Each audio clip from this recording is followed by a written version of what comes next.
Hello အားလုံးပဲမင်္ဂလာပါခင်ဗျဒီနေ့ကျွန်တော်$2နဲ့ K ပဲသွားစီးတဲ့အကြောင်းလေးပြောပြပေးသွားပါမယ်ပထမအဆုံးတော့ Harbourfront MRT ကိုလာပါမယ် Harbourfront MRT ကိုချိန်တဲ့နေရာလာပါ Harbourfront ရောက်ပြီဆိုလို့ရှိရင် Vivo City ပေါ်တက်ပါမယ် Vivo City ရဲ့ level 1 ထိတက်ပါမယ် level 1ရောက်သွားလို့ရှိရင်အခုတော့ level 1ရောက်သွားလို့ရှိရင်အပြင်ဘက်ကိုထွက်ပါမယ်အပြင်ဘက်ကတော့ဒီပြတ်ထားတဲ့ပုံစံလေးတိုင်းပဲပေါ့နော်အဲ့တော့အပြင်ဘက်ကိုချိန်တဲ့ဘောက်ကနေထွက်မယ်အပြင်ဘက်ထွက်လို့ရှိရင်ဆက်ဆက်ချင်းမြင်ရမှာ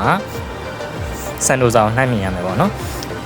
ကျွန်တော် level 1ကနေ outside ဘက်ကိုဘာလို့ထွက်လဲဆိုတော့$4မပေးချင်တော့ပါဒါလို့လူကြီးမင်းတို့က$4ပေးချင်တယ်ဆိုလို့ရှိရင် level 3ကိုတက်ပြီးတော့ MRT စီးလို့ရပါတယ်အဲ့တော့အပြင်ဘက်ကိုထားနိုင်မယ်ဆိုလို့ရှိရင်ဒီလို view လဲရမယ်ပေါ့နော် MRT ဆိုလို့ရှိရင်တော့ MRT ပေါ်ကပဲမြင်ရမယ်လမ်းမမြင်ရမယ် cable ကမြင်ရမယ်ပြီးလို့ရှိရင်ထွက်ပြီးလို့ရှိရင်ဘယ်ဘက်ကိုချိုးပါမယ်ဘယ်ဘက်ချိုးလို့ရှိရင်တက်ကြီးဆက်သွားလို့ရှိရင်အဆုံးအထီးရှောင်းမယ်အဆုံးရောက်လို့ရှိရင်ညာဘက်ကို꿰ပြီးတော့တက်ကြီးဆက်လျှောက်ပါမယ်ဒါလို့ MRT စီးမယ်ဆိုရင်တော့အပေါ်မှာပြထားတဲ့ဟာနဲ့အထက်ကိုခေါ်ပေးမှာပေါ့နော်$4တော့ပေးရပါမယ်အဲ့တော့ရှောင်းမယ်ရှောင်းရင်းနဲ့ညာဘက်꿰လိုက်လို့ရှိရင်တက်ကြီးဆက်သွားပါမယ်သူကဘယ်လောက်ဝေးလဲဆိုတော့945မိနစ်တောင်ဝေးတယ်အဲ့တော့ကျွန်တော်ဖြည်းဖြည်းလေးလျှောက်တယ်ဆိုတဲ့အတွက်ကြောင့်10မိနစ်လောက်တော့လျှောက်ရပါတယ်ဒါလျှောက်တဲ့လမ်းမှာအဲ့တော့အထဲဝင်သွားမယ်ဆိုလို့ရှိရင် construction တွေရှိရဆိုတဲ့အတွက်ကြောင့်ဒီကားပါကင်ကိုသွားရတယ်ကားပါကင်ပြန်တက်ပြီဆိုလို့ရှိရင်မြင်ရတဲ့မြင်ကွင်းကဒီမြင်ကွင်းမှာဒီနေရာကိုရောက်ပါမယ်တက်ဆက်ရှောက်မယ်ဆိုလို့ရှိရင်လီကိုအယုတ်ဆိုင်အောင်မယ်အယုတ်ဆိုင်ရဲ့ဘေးနာကနေပြီးတော့ဘယ်ဘက်ချိုးမယ်ဆိုလို့ရှိရင်တော့ free MRT စီးလို့ရတယ်ဒီ gate ကနေပြီးတော့ကြိုက်တဲ့ဘက်ကိုစီးလို့ရတယ် Vivo City ပဲစီး Beach Station ဘက်ပဲစီး free ပါအဲ့တော့ဒီ gate ကနေပြီးတော့ကျွန်တော်စောင့်နေတယ်လူများတော့9မိနစ်လောက်တော့စောင့်ရတယ်ပြီးတော့ကျွန်တော် Beach Station ကိုသွားတယ်ဒါဂိတ်ဆုံးကိုသွားတယ်ဂိတ်ဆုံးရောက်လို့ရှိရင်ဆင်းမယ်ပြီးလို့ရှိရင်ကျွန်တော်ဂိတ်ဆုံးရဲ့ Bus Station ကိုသွားမယ်အဲဂိတ်ဆုံးရဲ့ Bus Station ရောက်ပြီဆိုလို့ရှိရင်ကျွန်တော်စောင့်ပြီးတော့နောက်ဆုံးစစ်လို့ဆို Beach Hall အထိစီးမယ်ဘယ်ဘက်ပေါ့နော်စစ်လို့ဆို Beach Hall မှာ Beach Bag ကိုလည်းထွက်ကြည့်လို့ရတယ်ခဏပေါ့စိတ်ပန်းဖြည့်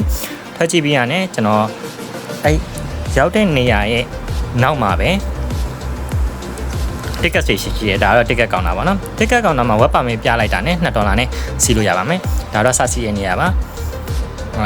$2နဲ့စစီးရဲဆိုတာကသူက$4ကို1+1 ရတာအဲ့တော့2ယောက်သွားပါတော့အဲ့တော့$2နဲ့စီးလို့ရမယ်$2နဲ့ကဘယ်လိုလူမျိုးရလဲဆိုတော့ Singapore resident ရမယ်web permit aspat epat အကုန်ရတယ်ပေါ့နော် PR resident အကုန်ရပါတယ်ဒါကတော့31ရက်နေ့ထိ promotion ရှိရပါတကယ်လို့31ရက်ဒီဇင်ဘာ2025ကျော်ရဆိုတော့ပုံမှန်တိုင်း$4ပြန်ဖြစ်သွားပါမယ်ကျွန်တော်ကဒီမှာပြောချင်တာကကျွန်တော်က Siloso Beach ကိုဖင်ရှေးပြီးသွားလိုက်လို့ပေါ့နော်အမှန်တကယ်ကအခုရောင်းမဲ့ beach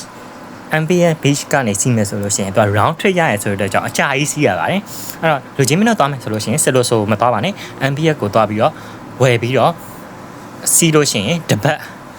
တစ်ခေါက်အသွားပြန်ရတယ်ပေါ့နော်ကျွန်တော်ကကြတော့တီလည်းမတီဘူးSiloso Beach ကိုလည်းပြန်မလာဘူးဆိုတဲ့အတွက်ကြောင့်ဘာဖြစ်လဲဆိုတော့ MPS Beach မှာပဲဆင်းလိုက်တယ်ဆိုတဲ့အတွက်ကြောင့်တစ်ခေါက်ပဲစီးလိုက်ရတယ်ပေါ့နော်ဒါကတော့9နာရီခွဲအချိန်တွေ့ရတဲ့မြင်ကွင်းဖြစ်ပါတယ်